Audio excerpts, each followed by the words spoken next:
forecast for Newfoundland issued by the Newfoundland Weather Center of Environment Canada at 5:30 a.m. Newfoundland Daylight Time for today and Saturday. For St. John's, periods of rain, extensive fog and drizzle and onshore moderate to strong northeast Oh my God, winds. this is endless. Saturday and Sunday, What a friggin' overcast hellhole. with rain and drizzle.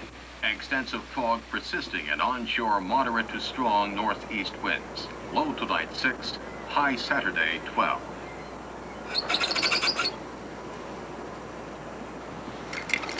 Now the wind starts blowing, you see him chopping wood. Okay? Thank you very much. Okay, go ahead. Shut up, Mike.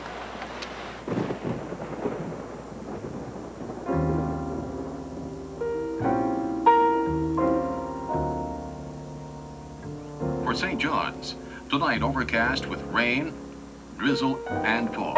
Winds increasing to moderate to strong easterly. Probability of precipitation in percent, 100 tonight, 100 Saturday, 100 Sunday. When the fog rolls out, the rain starts in. This is the 25th of June, my birthday. But it could be worse, it could be snowing. I could not wait to get off this miserable rock. And when I left at the age of 21, I was never coming back. How long were you along in your life when you Started to like this place. Yeah, or how you Oh, it's like I was 25 before I liked this place. And then, like most of us, I was suddenly stricken with a passionate desire to return to this city that was never meant to be. From the very beginning in 1497, Newfoundland was a giant fishing station. It was a criminal offense to settle in St. John's. The determined settlers were mostly destitute English and starving Irish, and you couldn't burn them out of the place. My name is Rosemary House, and I grew up here at the edge of an island on the fringe of a continent, where we are forever beset by hardship, struggle, disaster, cursed by a punishing climate. Is it any wonder that we love it so?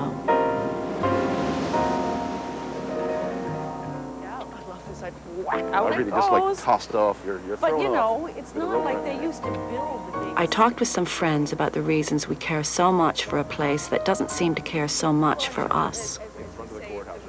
Brian Hennessy is an actor and a writer, a St. John's townie born and bred. He could only be from here.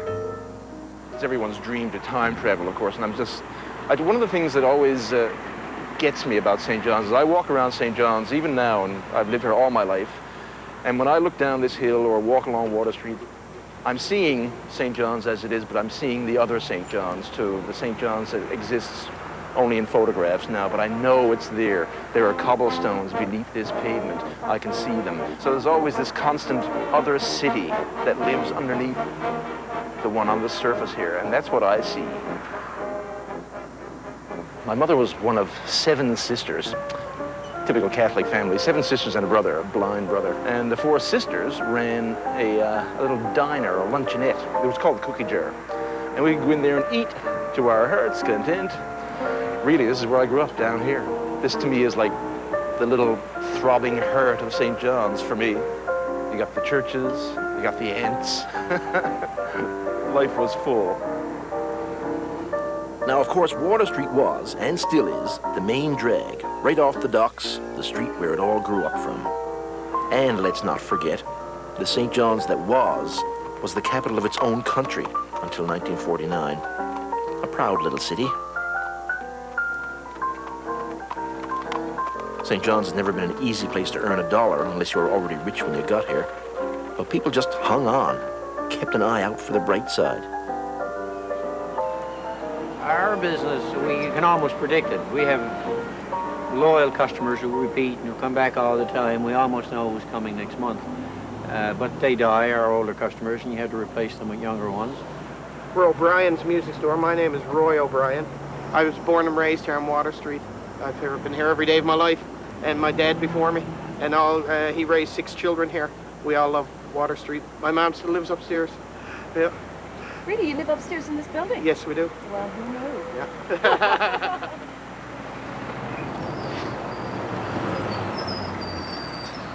St. John's used to be just chock full of street characters. Oh, I know. Not the homeless, but just characters. Used to be around all the time. There was guys like Dickie McGee and Trotters McCarthy and Count de Courcy. Oh, Count de Courcy, Count de right, Courcy. great And, name, but when I was growing up, when I was a little kid, the one that you always had to watch out for, that you were always warned about, was Silly Willie. I Silly remember Willie? him, yeah. Well, when I was about 5 or 6, there was a store over here. It used to be the London, New York, and Paris store, of course. And I was about 5 or 6 walking along the street with my mom, and who pops out of a doorway but Silly Willie, the legendary, most feared Silly Willie, and plants a big smack right on my forehead with his big slobbery lips. Scared the living daylights out of me for years later. But it did work out to my advantage in the end, because 30 years later, I was actually able to write my first short story about that very incident. And there's lots of good material here still. New character born every day. I don't let you count because you might work for the Internal Revenue Service. And the old crowd, like Hobo Bill, still waiting for his flight to the Ukraine. I'm relocating to the Ukraine. How long have you been here? 89. At that time, Aeroflot used to fly in twice a week into Gander. They don't now. Now you walk back and forth along here a lot, don't you? You like this street? I do, yes, because anytime any of you people is interested in seeing me, that's where you'll find me on the street. As I once said, still say up the street. Thank you very much, Mike. Now, this is the spot, right? Yeah. Where you used to live in there. Right in there. Had my little apartment in there, my first grown-up apartment. Moved out So of how old moved were out of home. Oh, 22. Oh, really, eh? I was a late bloomer. A late bloomer. Took me that long. And right up here now, they used to, right off that building, they used to hang people. What do you mean hang them off little the building? A post used to come right out of the window and they just... Well, it looks like it's still there, in fact, doesn't it? I think it still is. Gosh. Catherine Snow was the last woman hanged here. She was pregnant, so they waited till the baby came, nursed her back to health, and strung her up. Okay, now this used to be the site of the old Presbyterian church, which of course burnt right to the ground during the Great Fire, the Great Fire.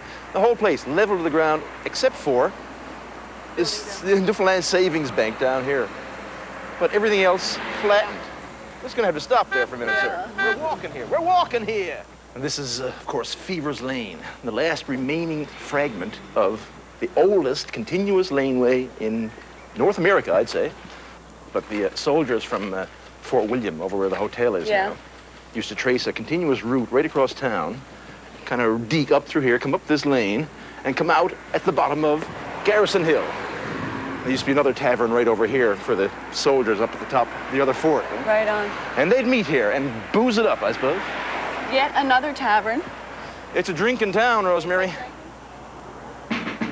In 1700, there were 42 houses in St. John's and 46 taverns. Quite the lively spot from the earliest years. Then there were the wars. The French, the Dutch, the English battled over the place until 1762, when the Brits won for good. A commanding officer was reprimanded for dancing naked in the street with drunks and whores on Sundays.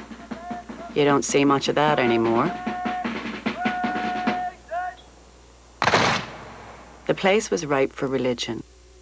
One despairing cleric called it a howling moral wilderness. Bishop Fleming tried to stop merchants from paying children in tots of rum. Too many drunken youngsters staggering round the street. And it was Bishop Fleming who set his heart on a piece of land at the top of the hill, away from the threat of fire, and he built the basilica in 1838.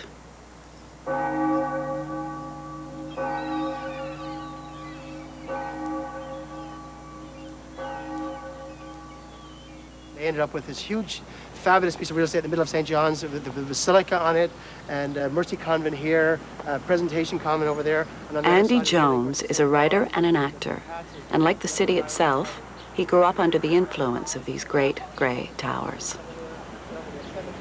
The fact that the church had its hands on all the art that we were involved in. So like music was the music, the sacred music of the church, and the architecture was the physical art, and there was paintings and statues, and then the theater was the ceremonies of the Mass and ceremonies of Holy Week and so on.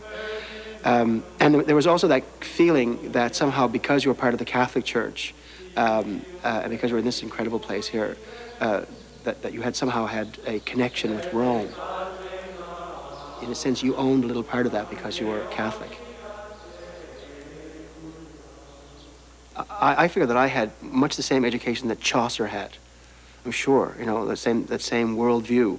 And because the church, because the Christian Brothers ran every classroom and the nuns ran all the classrooms for the girls, that even when you're doing math class, you were dealing with religious issues all the time, I mean, number of angels on a head of a pin type math questions. I was in grade 8 and I was in the altar boys. I used to serve Mass here, of course, and get involved in the bigger ceremonies that were happening during Easter week and stuff. And in fact, I used to serve Mass in the side altar. I remember serving 6:15 Mass down there on Sunday morning sometimes. So I can remember the idea of getting up at like 5 o'clock, I guess, in the morning, and walking across St. John's in a bitter, cold winter morning, and getting here to serve Mass. And there'd probably only be 3 or 4 very holy people who are actually in the church. It was the holiest time I've ever felt in my life.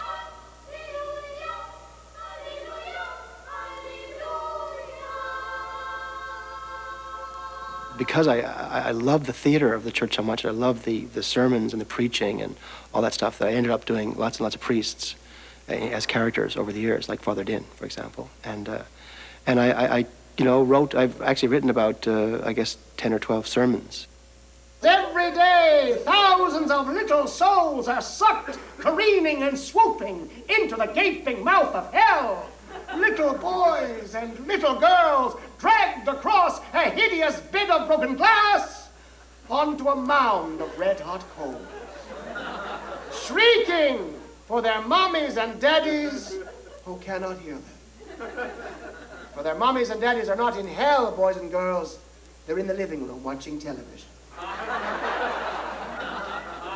So that was, it was, pretty thrilling stuff, and but also very scary as a little kid. I can't remember. I can't picture my kids being told this stuff and told it for real. I guess they would be really frightened. But I don't know why we weren't more frightened. Or maybe we were, I don't know. No one can help you once you are in hell, boys and girls.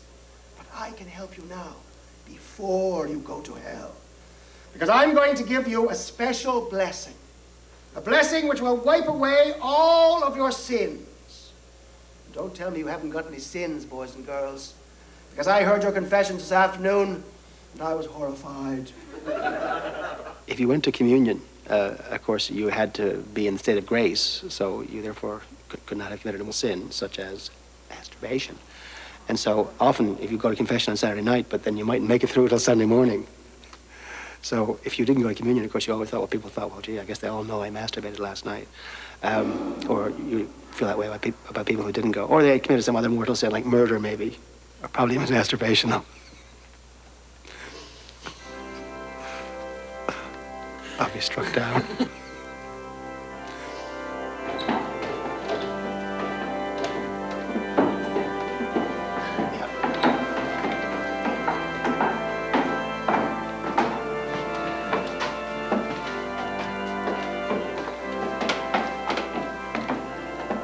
The priests were very dramatic and quite effective in these sermons that they gave, of course. And like, for example, the idea of eternity. And of course, once you died and went to hell, of course, that was it. It was like you were in hell for eternity, right? So the priest would give you some idea of how long eternity was for a little boy sitting in the church, right? And it was like, and the image that I remember being used was that if the earth were a great steel ball, and once every billion years, a dove flew past and rubbed its wing against this steel ball. By the time that steel ball was completely rubbed away, that would just be the first second of eternity. It's like your little kid sitting there listening to that and thinking, I'm never going to commit a mortal sin. And yet you did, though, eh? I never did personally, no. But other people did. I know, yeah. I heard it.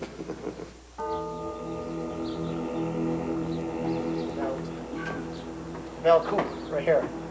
This is the big bell.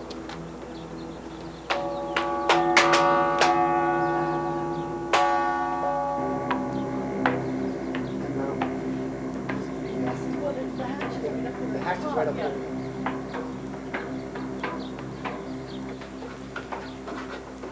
There we are.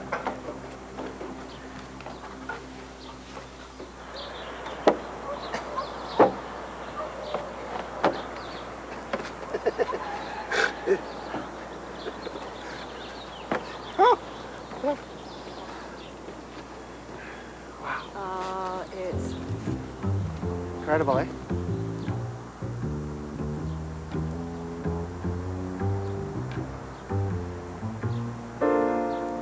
We are the weather champions of the world. We have the most rain, the most snow, the highest winds, the most fog, the least sun, the greatest number of drizzly days and overcast skies of any city on the continent. A warm and sunny day is reason for celebration.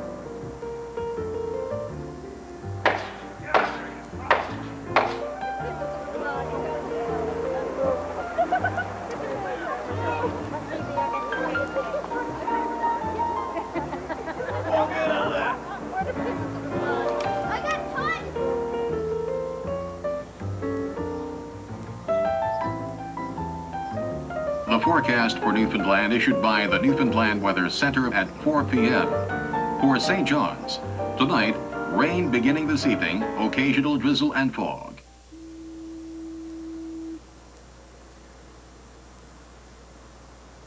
Our annual holiday, the St. John's Regatta, is dependent on the weather.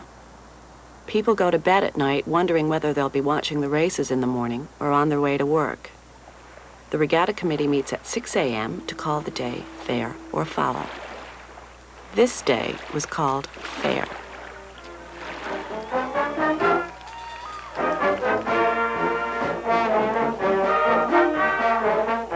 The regatta is the oldest sporting event in North America, on the go since 1818, with its St. John's share of tragedy and outrage.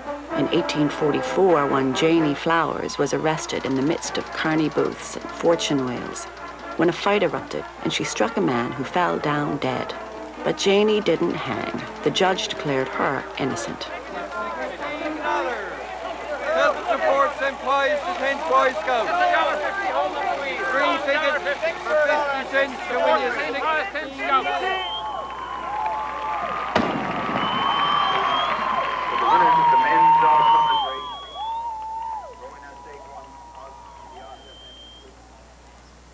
And he was up in the upstairs window. Yeah. And he had the gun pointed out the window, and he shot this guy in the arse with a BB pellet.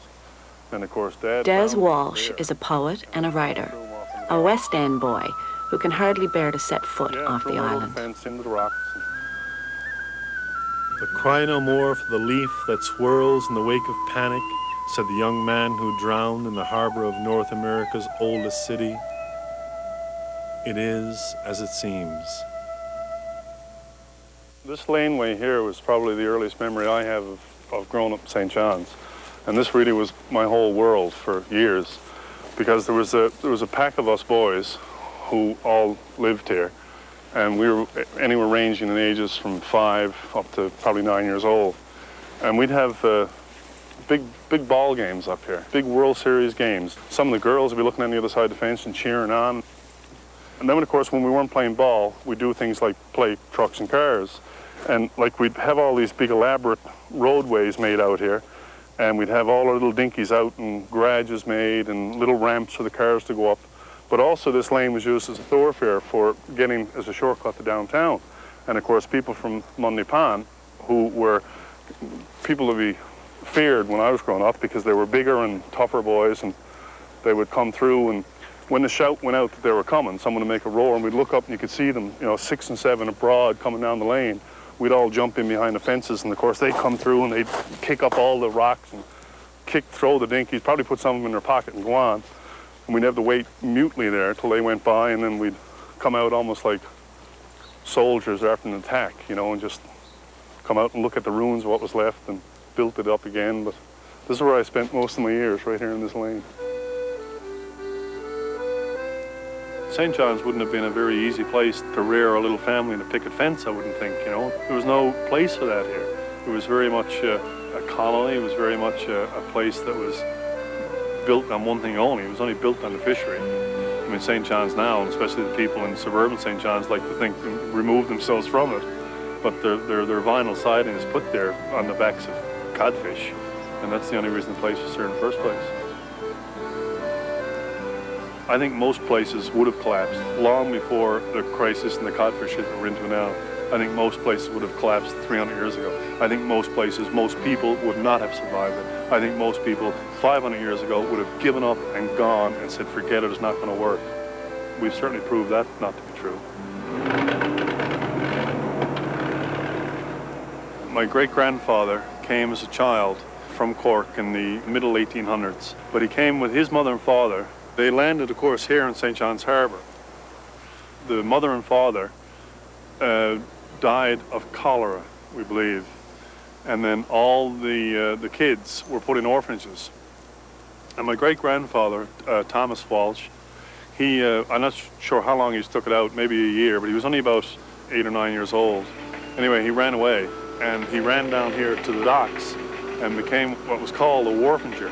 So these wharfingers would live down underneath the wharves and would run errands for skippers or do different things and feed themselves wherever way they could. But I always find it interesting just looking at that harbour front now and thinking about them. I think the struggle we have with weather, but you know, I'm not out there coming around Cape St. Francis in the end of January having to, at 15 years old, and the skipper gives me a little axe and says, get out there and chop off, you know, 40 pounds of ice off that mast or we're going to go down.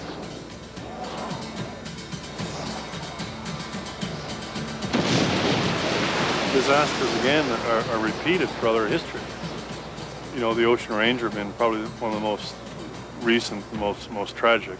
I knew people that were on that rig, and I can remember that day leading up to it. I can remember what the weather was like. I can remember going out the house and going up the road just a few hundred feet, but the coldness, I could feel the coldness in my lungs. It was like the air was freezing in little particles inside my lungs. And it was so bitter cold. And then, of course, the next day is when we woke up and heard this news that the rig had capsized. St. John's was in mourning. And I'm sure it was in mourning when they brought in the sealers, when they came right into this harbor with those sealers that were all lost on the ice.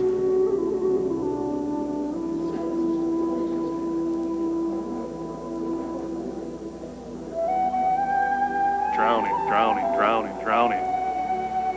The fire, the Knights of Columbus fire, I mean, disaster after disaster after disaster. When St. John's isn't being rained on, the place is catching fire. It's a city of wood that kept burning down from the beginning, throwing the people into destitution every time. There were 3 great fires in the 1800s, and the last was the worst.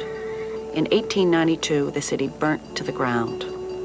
They nearly had the Anglican Cathedral completed, and it fell before the flames.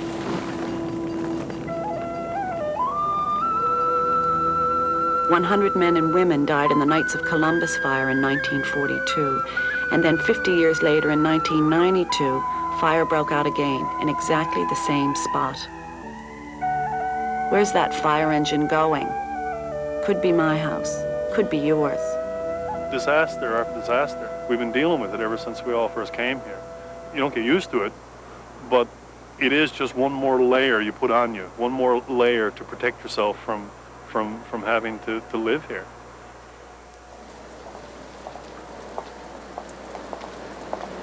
The weather here is such a trace of mood. Oh my God, you get through the winter, and you get those first days, you get those first warm days when you've had nothing but fog and drizzle and overcast days for about 3 weeks. And you get a really good sunny warm day and a full moon. It's really not safe to go out in St. John's. I mean, you're better off staying indoors and lock yourself away, because the place does go lunar. I mean, it really does. I'm offensive player of the year. I'm defensive player of the year. Beautiful women. This is our women, baby. I love those girls. Oh, jeez, I never loved a girl more. That's the way our world is. That's the way our world is, baby. There's that whole tradition of rum and how people were paid in rum, I guess, and like kids who worked on the docks and stuff like that, and who worked for the merchants, were paid in certain numbers of tots of rum. That must be deeply in our culture too. There's the notion of looking to something in your life to lessen the suffering of living, I guess, you know, and so I guess some people have turned to the church, and other people have turned to the bottle, you know. It's like do you choose to find your comfort at the foot of the cross or at the bottom of the bottle? I always think that alcohol always seemed to be like a shameful thing, a thing that was done, that was a hidden thing. It was never seen as a joyful event. It wasn't like, you know, I imagine Italians and French people feel about drinking. There's a big thing about Irish, like in the Irish culture too, that, you know, that look at alcohol as being a weakness, but something that's acceptable. And then there was the whole idea of taking the pledge, which was something that existed in St. John's and I guess in Irish communities everywhere. Kids would try to, you know, take the pledge at an early age and agree never to drink in their whole lives. And, you know, but then of course they usually fail.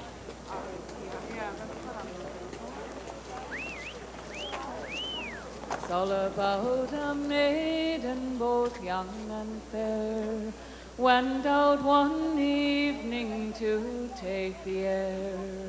She met a sailor all on the way, and she paid attention, and she paid attention to hear what he might say. Said, "Willie, maiden, why roam alone? The night is coming and the day far gone." Anita Best came from around the bay in Newfoundland, which is to say she was not blessed by being born in our glorious capital city. Baymen have endured centuries of torment at the hands of the chauvinist Townie. It's my dark-eyed sailor, he's the cause of all my woe. Being a Baymen, you're always looking for some way to, you know, elevate yourself above the Townie, or at least be admired by the Townie or whatever. So,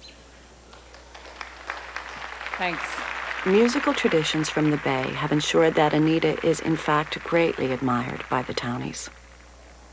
Well, when we moved in from Erisheen, we moved to number 38 Bannerman Street, which is the middle house there of those three.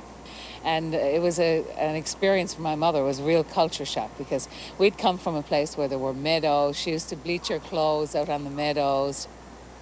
The whole street seemed to her to be so dirty because of the coal that people were using, and it was just so filthy. So she'd go out on Saturday mornings with the scrubbing brush and try and scrub. She scrubbed the step, and then she scrubbed the sidewalk in front of the step, and she scrubbed Mrs. Eustace's step, you know.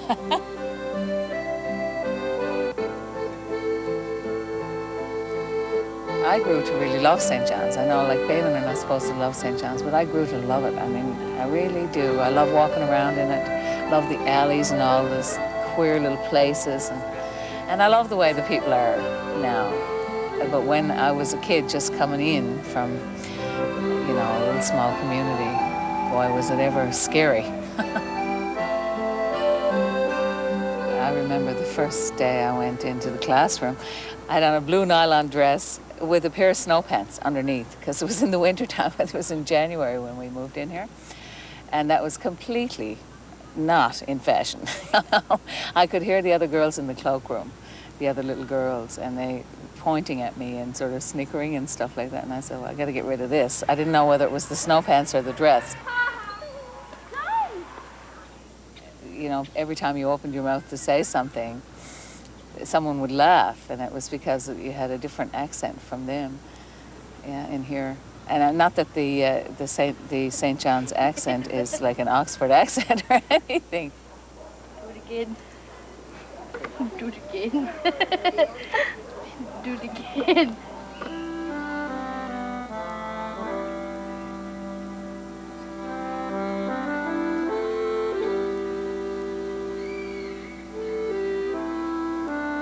When we first went to university, there were speech classes, and the Baymen would have to get up and read in the classes, in the English classes, and their accents, and obviously, you know, their accents were different from the St. John's accent. And you had these professors getting them to read 18th century English. all of this stuff that was very unfamiliar to them, and they'd be having to read these things to try and change their accents.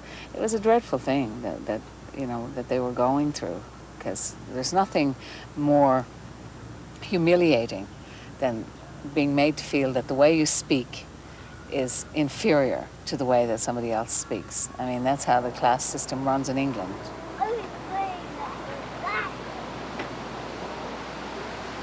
This street here, where the little houses joined together and all down in this whole area, was a working class area. And then you came up here to Military Road, and that was the dividing line. Just beyond Military Road is Circular Road, and that's all the big mansions and huge big houses with 15 rooms in them and stuff like that. Around the bay there wasn't, pretty well everybody had the same kind of houses, you had the same fishing stages and stores and stuff like that. And in here, everything was like there was a whole pile of rich people living, and then a whole pile of poor people as well. It's kind of interesting. We come up here and you look down and you see like the massive trees all over the city. Is just amazing, and circular road houses, and the details on the doors and the stained glass windows and the porches. And you thought to yourself, well, who lives there, And then, of course, my mother had been a servant girl. She'd, worked as a servant girl for the merchants. And she knew all about what went on in those houses. From the working class point of view, there was always a sort of resentment there. The St. John's merchants were among the most vociferous opponents of Confederation with Canada. Why spoil a good thing? As business boomed on the waterfront, they had built rambling wooden palaces. But the grandest home of all wasn't owned by the merchants. It was Government House, the seat of British colonial rule. It was built in 1827 by Sir Thomas Cochrane, who replied to complaints about the scale of the place by saying that larger rooms were necessary in a climate where you have to stay indoors all the time. We always felt, well, that was the Queen's property or something. The Queen was associated with it, and to us, as coming in from around the bay, it seemed like a castle. It was like a castle.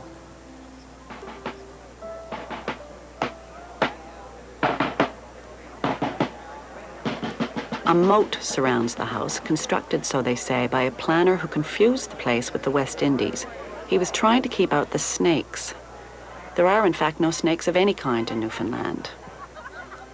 Since Confederation, Government House has been the residence of the Lieutenant Governor, currently a Baymen, by the way, who now finds the moat useful as a barbecue pit. I came down to congratulate you and tell you what a good job. Thank you very much. How long have you been here? Here in St. John's since 1968, Oh, a long which is time. 30 years. 30 years, yeah. Nothing unusual. You think that this is, well, it's a pleasant place, fresh air, fresh water, lots of interesting things. And it's a historic place, and it's going to be appreciated for the future. More history, the better. Thank you very much. Thank you very much. lovely. I can assure you there was one. This summer particularly, we've had more here. Even tonight now I'm addressing about 500 optometrists. And Sunday night we had about 600 planners from across the world. So I enjoy welcoming all of these tourists and these visitors, who, by the way, are extremely complimentary about St. John's. The grounds of Government House are now open to all citizens of St. John's. To receive an invitation to the garden party, simply call and request one, and you're on the list. Mary Walsh, actor, writer, warrior, princess. Once when you said you were from Newfoundland, everybody on the elevator would just fall down laughing. It was like, all you had to do in '74 when we were in Toronto was say you're from Newfoundland, and people would pee in their pants. Like, they just could not stop laughing at how funny that was. Just that you were a Newfie in the first place was so funny, it would just kill them. My father was born in 1898. He would always say stuff like, St. John's was a city when New York was a mud hole. Like, he loved St. John's, and we'd always go, yeah, now New York is a city and St. John's is a mud hole, yeah, right. And when he'd drink, he'd always talk about, because he'd gone all around the world, 1 top per day per man. And then he'd always go, I've been everywhere, Mozambique, fuck it, Madagascar, fuck it. There was no place in the universe that was like St. John's. though he hadn't actually traveled in space. It looks like St. John's was in the second, like the Germans bombed St. John's in the Second World War and took the middle out, you know, and nobody just built it back up again. They haven't put it back, nothing Nothing. really back Well, in. they put the city hall and, you know, that hotel. But, so that the whole middle of St. John's is missing. Still a few pictures. Well, that's what we'll have to get now. Still a few pictures, A few yeah. pictures. Oh, there's not nothing, Connie. Pictures.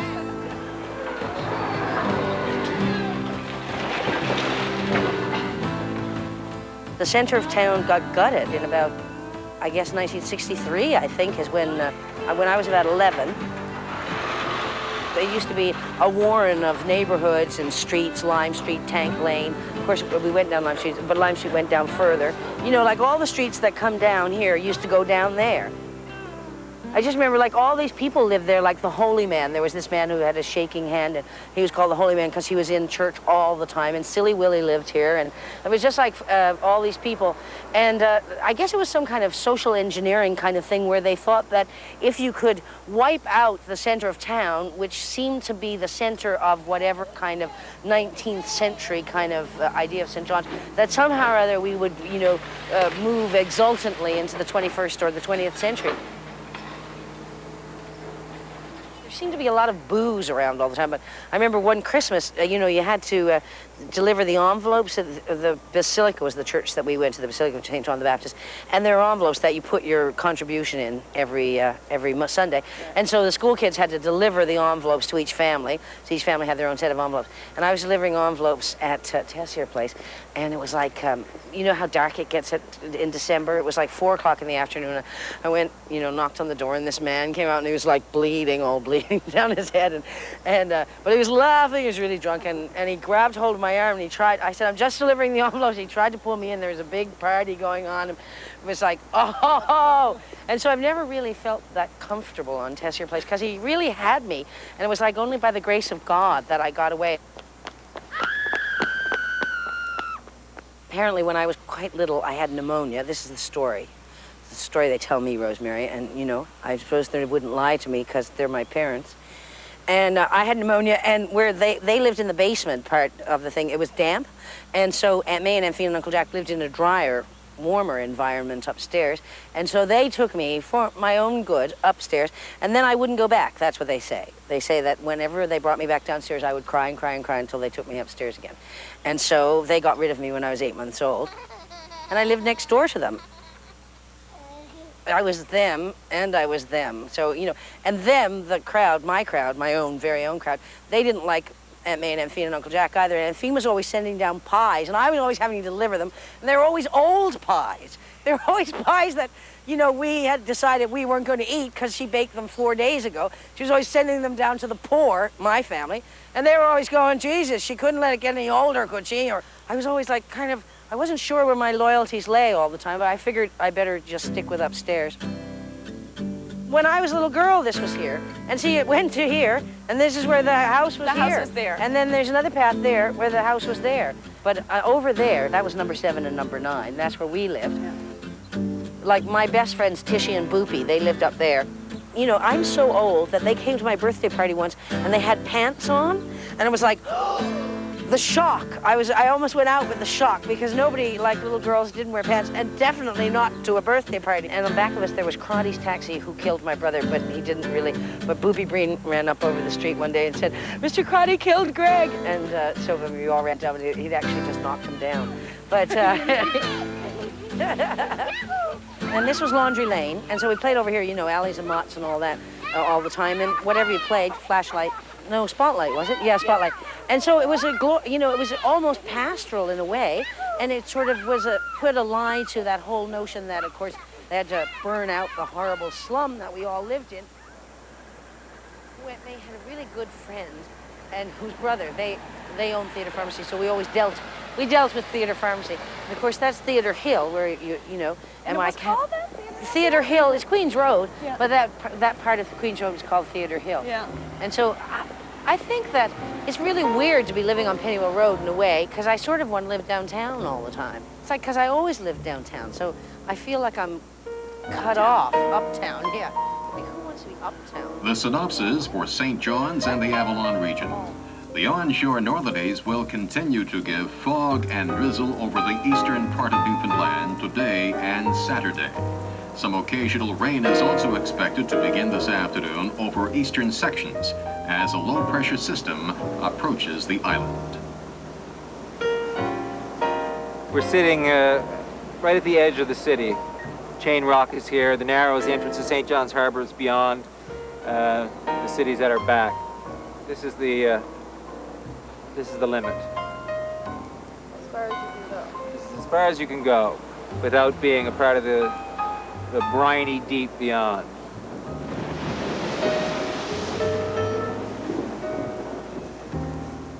I can only account for those people that settled here on punishment of death, I guess, in some cases. The only thing to account for it is what they must have been running from, which must have been unimaginably horrible. For this to become some sort of sanctuary or paradise, God knows what those people left. Ed Rich is a writer and a novelist. His family started out here at the edge of a city, on the edge of the world. We are on the side of Signal Hill. Beneath us lies the battery, composed of the top battery, the top middle battery, the middle battery, Fort Waldegrave, Powder House Hill, and the outer battery, which is the Rich family seat. People first came here, I guess, this close to a cliffside because of its proximity to the ocean and its bounty, just right there, just beyond that hill. And the City of Dreams in the background.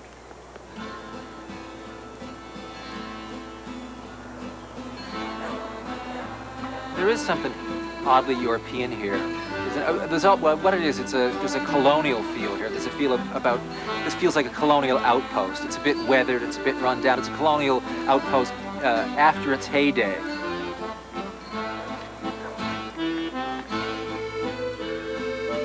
When you're in Toronto, well, certainly Montreal, in New York, you realize I come from a place that somehow, it's a little bit out of time. This is a flight of fancy, maybe, but it does seem there are forces here that keep us connected backwards in time. This is the Rich quarter of the Outer Battery. My father's family grew up in that little house up there, 13 of them, in a little tiny place. I was told that they all played outdoors because there was no place to sit down inside. Now in my father's house, there's a lawyer from the prairies and a doctor. Until very recently, another doctor from the mainland lived in my Uncle Eric's place, and I hear he's left recently because of a feud over a dog.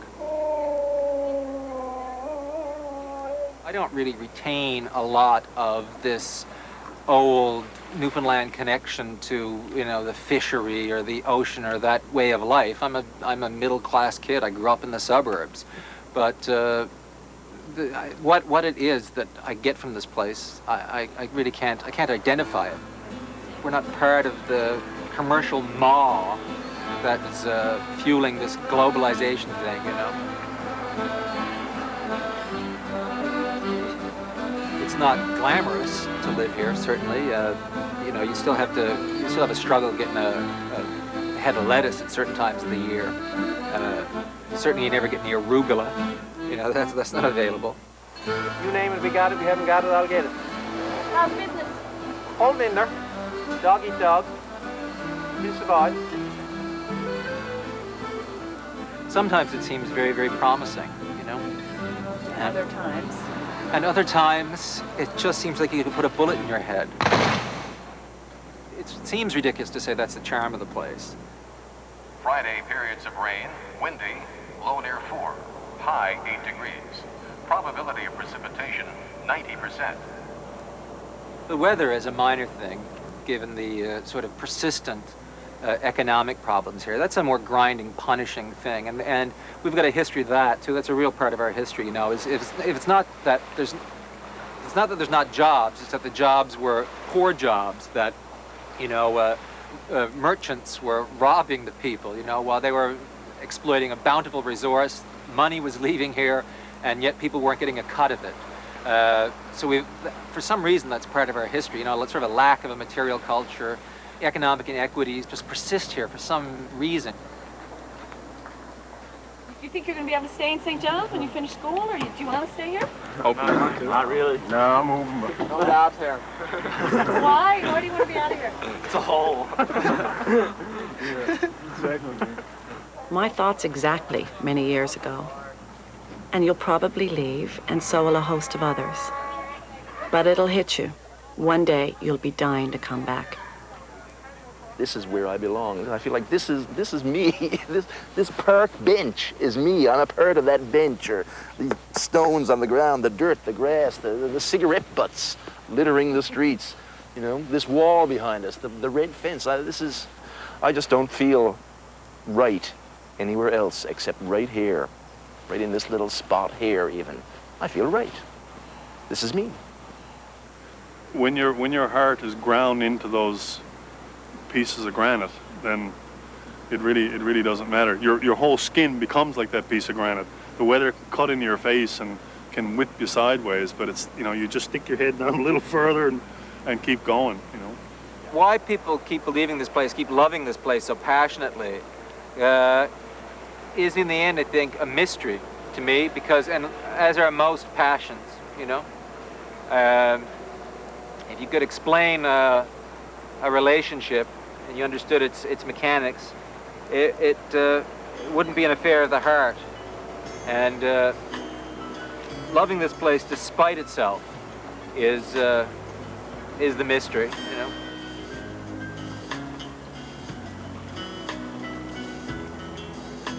Well, the harbor lights are neon, and the evening is still dark, and the seagulls are all dreaming seagull dreams on Amherst Rock, and the mist is slowly drifting as the storefront lights go dim, and the moon is gently lifting as the last ship's coming in, and all the sailors got a story. Some are true, some are false, but they're always right, and they're up on the deck and dancing the St. John's waltz. Oh, we've had our share of history. We've seen nations come and go, and we've seen battles rage over land and stage 400 years or more, for glory or for freedom, or for country or for king, or for money or fame, but there are no names on the graves where men lie sleeping. All the 9 to 5 survive the day with a sign, a dose of sauce. They're parking their cars and pack on the bars and dancing the St. John's waltz.